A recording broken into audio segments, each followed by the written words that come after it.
وبالتالي فإن تصريحات السيد رئيس الجمهورية ربما جاءت نتيجة تحركات مشبوهة لنظام المخزن في شأن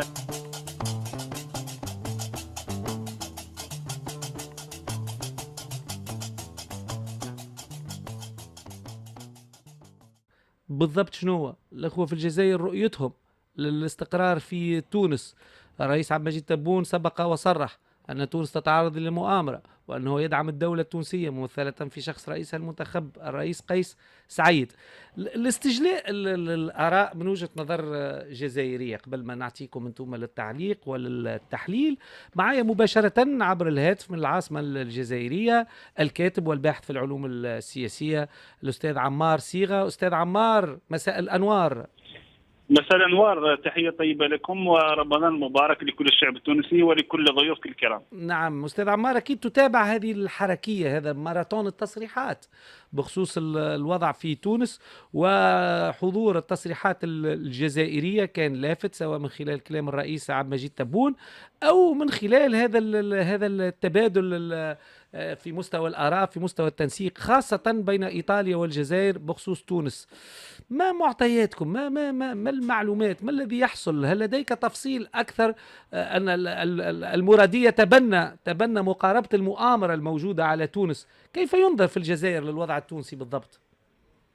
بطبيعة الأمر فتشابك العلاقات بين تونس والجزائر ذو خلفية حضارية وخلفية تاريخية.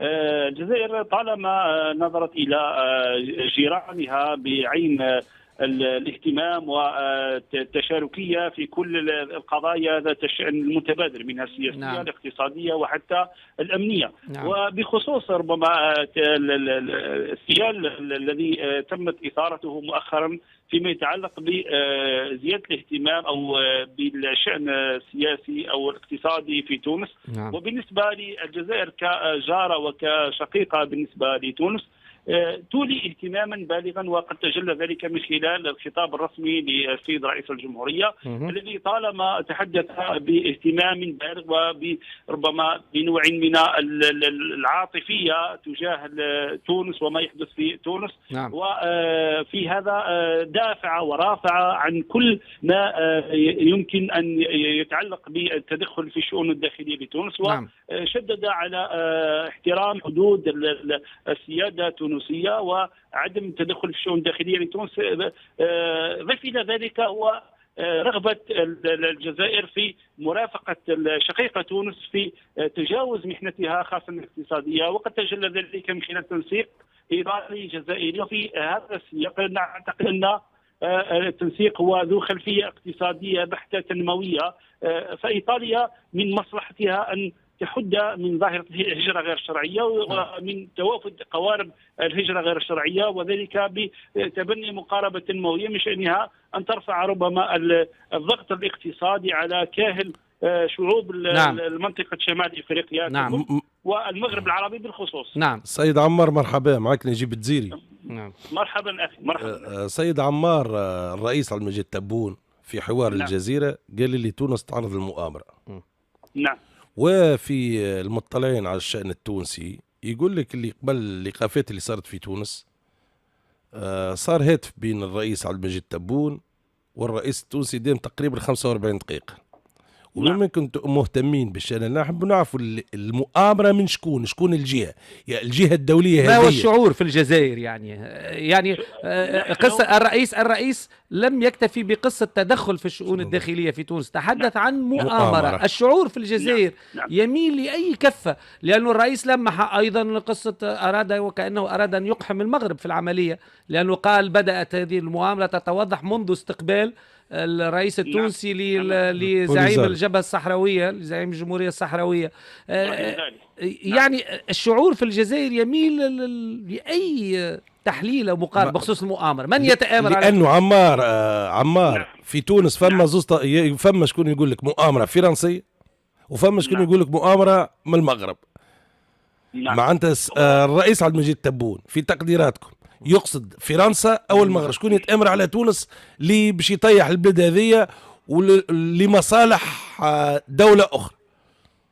هو كي نكون اكثر وضوحا، هو ربما هذا الامر المتعلق بالمؤامره قد بدا وطفى للسطح منذ استقبال الرئيس قيس سعيد لزعيم جبهه البوليساريو ابراهيم غالي، وبالتالي فان تصريحات السيد رئيس الجمهوريه ربما جاءت نتيجه تحركات مشبوهه لنظام المخزن في الشأن الداخلي في تونس، ربما حتى تحريك بعض الأطراف التي لعبت نوعا ما في توتير الساحة السياسية في تونس، وهذا بشأن كذلك أن يزيد من قلق الجزائر، لا سيما وأن أمن تونس هو من أمن الجزائر.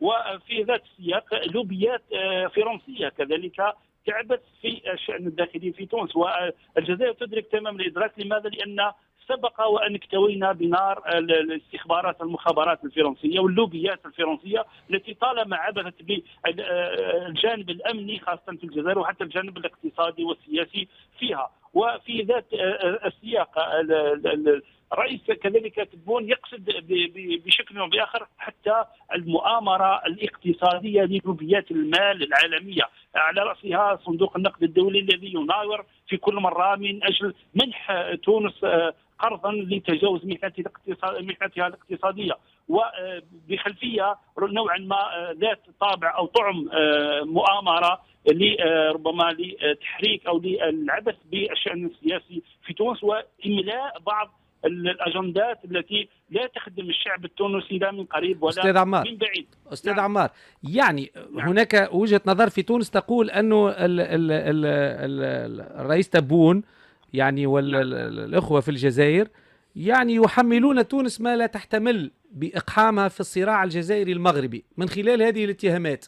يعني هل هناك تجارب سابقة؟ هل هناك أدلة لديكم في الجزائر تفيد أنه النظام المغربي ممكن أن يكون ضالع في التآمر على تونس أو في الإساءة إلى تونس أو في تعفين أو توتير الأوضاع؟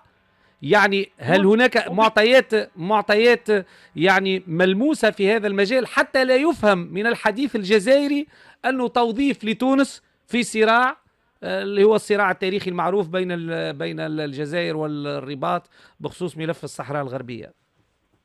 وبكل صراحة وبكل وضوح ربما حتى وهذا اللي طالبينه. نعم، المؤامرات التي نراها من وجهة نظرنا بكل موضوعية مؤامرات التي يحيكها نظام المخزن بعيدا عن الشعب المغربي، ونحن نقصد تمام القصد أن النظام المخزن المؤامرة قد حيكت على ربما توريط بعض الدول في سياقات التطبيع مع الكيان الصهيوني، ومحاولة إقحام الكيان الصهيوني في المجموعة الإفريقية من خلال إدراج مقعد مراقب في الاتحاد الإفريقي. ألا يمكن اعتبار هذا في حد ذاته مؤامرة على القارة الإفريقية، ناهيك عن مؤامرات أخرى متعلقة خاصة في العشرية السوداء، طالما كانت المملكة المغربية حديقة خلفية للجماعات المتطرفة، وطالما مكث أمراء الجماعات الإرهابية التي كانت تعبث وكانت تعيث فسادا في الشأن الأمني في الجزائر، وكانت دماء الجزائر تسفك والأمراء مستقرون في قصور ملكية في المغرب. وهذا هذا بالنسبة للجزائر المغرب. أي بالنسبة لتونس، ما دخل تونس في ذلك حسب رأيكم؟ نعم، تونس هو بالنسبة للعلاقات، نحن كجزائريين وربما كمراقبين للعلاقات الجزائرية التونسية لا يمكن بأي حال من الأحوال أن نملي أجندات أو نملي أمور معينة على شقيقة تونس في اختيار مساراتها فيما يتعلق بالسياسة الخارجية التونسية. تونس لديها رئيس منتخب شرعي منتخب من خلال صندوق، وله صلاحية دستورية في رسم وقيادة دفة السياسة الخارجية، وهي حرة في ذلك. بعيدا عن كل تلك التجاذبات، لا يمكن بحال من الأحوال اعتبار تلك الحدود المتعلقة بالعلاقة بين الجزائر وملف التاريخي كما قلت الصحراء الغربية المغرب وجمعه ودمجه مع ربما حتى النشاط السياسة الخارجية التونسية فيما يتعلق. هي حرة في من تستقبل ولا تستقبل. الجزائر لا تلغي ولا يمكن أي بحال من الأحوال، وذلك من خلال التصريح الرسمي سواء لرئيس الجمهورية يعني فيما وراء قصة التحليل، يعني هل تعتبرون أن هناك تورط مغربي في إثارة الأوضاع داخل تونس؟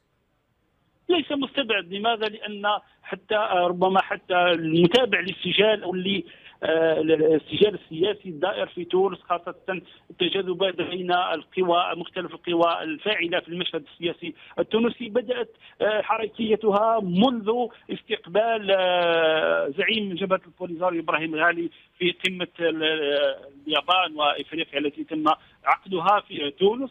وبالتالي ربما هنا نظرية المؤامرة مطروحة بشكل كبير، خاصة وأن ربما الواقع الذي تم الاستثمار فيه هو الجبهة المتعلقة بالمجتمع المدني من منظمات ومن أحزاب وجمعيات ونقابات. واضح. أستاذ عمار صيغة، الكاتب والباحث في العلوم السياسية، كنت معنا مباشرة من العاصمة الجزائرية. شكرا جزيلا لك.